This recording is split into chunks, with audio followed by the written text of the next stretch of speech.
Кампания по легализации автомобилей с иностранными номерами может привести к повышению цен на вторичный автопарк в стране. Уже сейчас стоимость растаможенных машин выросла вдвое. Специалисты говорят, это дело рук спекулянтов. Казахстанцы, которые легализовали купленные за рубежом автомобили, уже продают их втридорога. Так, к примеру, на сайтах уже стали появляться объявления о продаже праворульных автомобилей с казахстанскими номерами. Цены на такие легализованные авто на порядок выше нерастаможенных. Так, стоимость бывшей в эксплуатации Toyota Alphard 2006 года выпуска с 3-литровым двигателем и коробкой автомат стоит 7 миллионов 800 тысяч тенге. Тогда как такой же автомобиль с правым рулевым управлением на казахстанских номерах стоит уже 12 миллионов 500 тысяч тенге.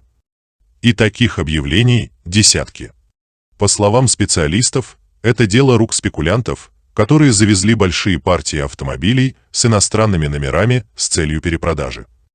Попали под программу легализации, заплатили за нее 200 тысяч тенге, а цену на машину затем подняли вдвое. Из-за таких спекуляций цены на автотранспорт в стране могут вырасти. От 15 до 50% прогнозирую, что взлетят цены на некоторые машины, потому что цена нерастаможенного минивэна 5 миллионов, а растаможенный стоит уже 12 миллионов.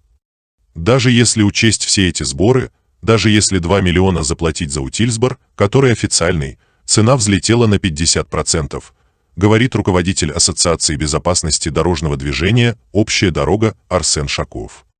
Тем автомобилям с иностранными номерами, которые не подпадают под программу легализации, с 1 июля на дорогах страны ездить будет запрещено, пока владельцы не оплатят все госпошлины и утилизационный сбор.